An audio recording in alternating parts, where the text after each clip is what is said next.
welcome back to Dr. Gina Prime Time. President Trump, as you know, headed to the border today, along with Texas Governor Greg Abbott, bringing attention to the Biden border crisis. Governor Abbott is working to restart construction of the border wall along the Texas border there with Mexico. That, of course, the Trump administration started. But over in Arizona, the governor there isn't on board with the MAGA border plan. So that is one of the many reasons that my next guest tossed her hat in the ring to run for governor of Arizona. Kari Lake spent decades as a news anchor in Phoenix, Arizona, and she is a candidate for governor there now. Kari, great to see you. Thank you for being with us today. Thank you so much for having me, Dr. Gina. Yes, I'm running against some other Republicans for the nomination because Doug Ducey, our governor, will be termed out. So he'll finishing his term, and then voters will be deciding which Republican they want to have on the ticket, and I'm hoping they decide it's me. Well, awesome. And I do want to get to all of that, Kari, but let's talk just a minute about the border news that you had to cover every day, I'm sure, in your job, which makes you feel more intimate, certainly, with the news that you're having to think about every single day. Kari, President Trump was at the border today in Texas, as you know, and Governor Abbott ready to restart building that wall. And so in Arizona, what's happening there, and what are your thoughts on that? I wish we were doing what Governor Abbott is doing. I wish that Governor Ducey would get on board with that plan. We really only have roughly about 20 miles of President Trump's border wall that needs to be completed. But there are big gaping holes, and that's where people are coming in illegally, flooding in to Arizona illegally. We have the supplies. If we don't have fully funded staff to do so, we could easily come up with the money. I'm sure just through personal donations, people would say, yes, let's finish this 20 or so miles, get the wall completed. Now, there's obviously places in Arizona where we don't have wall for various reasons. If it's a native land, we can't put a wall up, but we could also fill it in with the National Guard, and we need more National Guard troops on the border. I know other states are starting to help out, sending some of their Guard members down to help protect our border here in Arizona. We have to get to this, and we have to make our border secure before the next election. We don't have time to wait another year, year and a half. It needs to be done ASAP. That's interesting. I never thought of that before. So in areas, for example, where it is Native American, if you were governor of that state, would you be able to put National Guard there, or what would you be able to do along there? Would you as governor be able to change that even under a Biden administration, or what would happen there? No, that is sovereign land, the Native American reservations in Arizona. But you can control the borders around the reservations to make sure that if people are coming through illegally, they're then not getting out into where it is state land. And so there are ways around that. But bottom line is we can do so with the National Guard, and then we can deploy DPS. And while DPS wouldn't do border work, they could help stop the flow of the drugs that are coming in. We're seeing human smuggling. They could stop some of the trafficking. When you think about it, Dr. Gina, we the people, our government should be in control of our border. And right now, under Joe Biden's plan, which is a complete mess, the criminal cartels in Mexico, the international criminal cartels, have all the say about what's happening at our border, and that's unacceptable. Kari, your state is the demographic has been shifting greatly there. Update us on what type of electorate is out there for you and what this race looks like for you. I know there are a lot of McCain-style sort of establishment Republicans in office right now, kind of like Ducey. What does this race break down like, and how does this affect your run and make it winnable for you? We, I believe, are still a red state, even though the election maybe didn't show that. We have a lot of staunch conservatives here, but we have a lot of mega conservatives. And by that, I mean America First, Arizona First, Trump Republicans. And I am the only conservative, America First, Trump Republican that's running. I don't care what the other people say.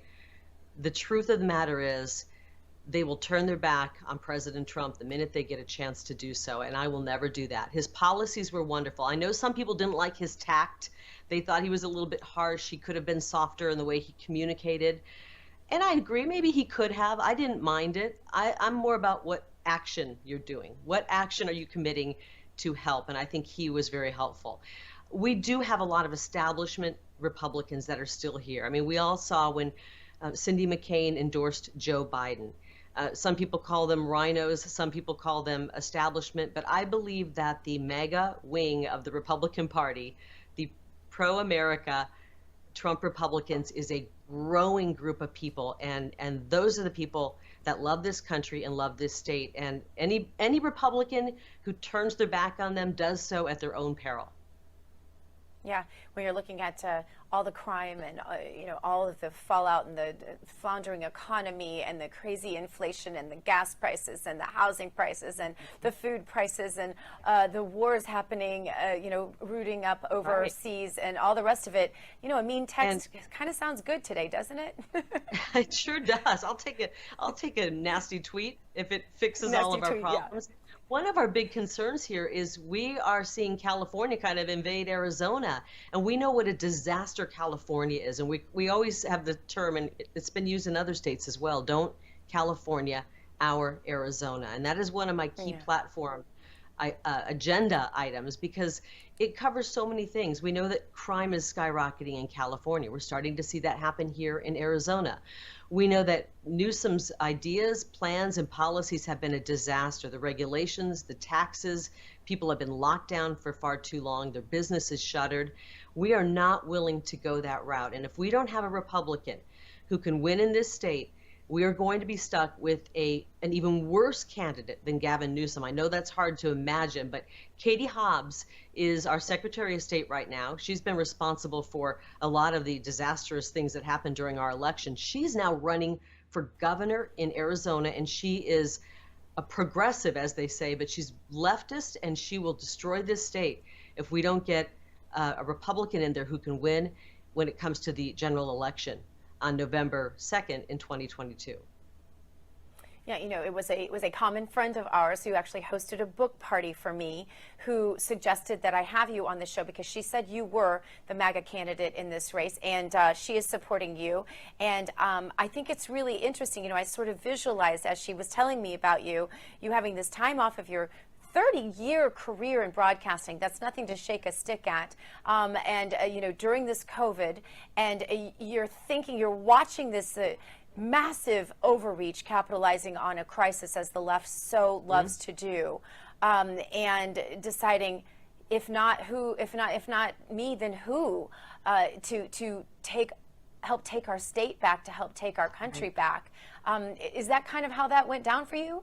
Yeah. Well, I've been watching the media just lose their minds over the last 5 years with President Trump. When he came into the race, they went crazy, and they decided that they wanted to destroy a president. And I've been very disappointed in the media. I think journalism has died, but it really, for me, hit top speed during COVID when I was watching how the media was covering this crisis and trying to turn people, to turn our whole community fearful, angry, and not provide any help. We knew that there were treatments out there that doctors were having success with, but the media wouldn't cover them.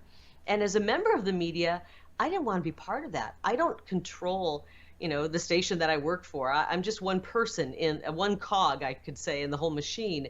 But once I realized that the media's effort was to scare people, keep us divided, living in fear, and not help, I realized I had to get out. And, you mentioned the border, Dr. Gina. For 27 years, I've been covering Arizona and watching every single election cycle. A politician gets in, we're going to take control of the border, we're going to stop the flow of people coming in illegally. And I'm all for legal immigration. America takes in about 3 million people legally through legal immigration every year. But we can't have a flow of 180,000 people coming in. We don't know who they are. We don't know what their background is. We don't know what it is they're after once they get here. And we've been watching this for so many decades, and the politicians never get anything done. And it's so frustrating. And finally, I thought, I'm freed up from the media. I love this state, and we are this close to becoming California 2.0, a massive sprawling suburb of the hellscape that we call California now. And I'm not willing to let our state go in that direction. California used to be heaven, and now it is hell. I don't know if you've been there lately. It's an unending traffic jam next to a homeless encampment where people use the streets as a toilet, and they shoot up drugs in front of police who can't do anything about it. And we don't want that here in Arizona. We don't want it. And I'm not willing to let that happen to my state that I love so much. Yeah, I lived there for 7 years and moved to Florida, so that should tell you that story. But what you did is so courageous, and a lot of people are getting a lot of attention for walking away now, but you did it then, and walking away from a 30-year career, I think, is an incredible leap of faith, and to do that with all that courage, and then to just cast your net and with all that faith and say, I'm going to run for governor and be the one who does something about it. Just incredible courage. And so thank you for that. Thank you. And thank you for being with us tonight. I just think it's so commendable. And I hope there are a lot of people who will look at what you're doing and decide to follow suit in whatever territory God calls them, because it's so important right now, more than ever. Thank you, Kari, for being with us, and thanks for what you're doing. Thank you, Gina, and Dr. Gina. And I should say, I had dozens of establishment types try to talk me out of running. And to me, that was a good sign that I should run, because if they don't want me in the race, that's a good sign that I should be in the race. So I really appreciate you having me on. Absolutely. And tell us your website so people can help your campaign. Thank you. It's karilake.com, KARILAKE.com, and you can go there and find out where I stand on the issues. You can sign up to volunteer. We already have over 4,000 volunteers. We have more donors right now in 1 month that equals half of Doug Ducey's donors over his entire campaign.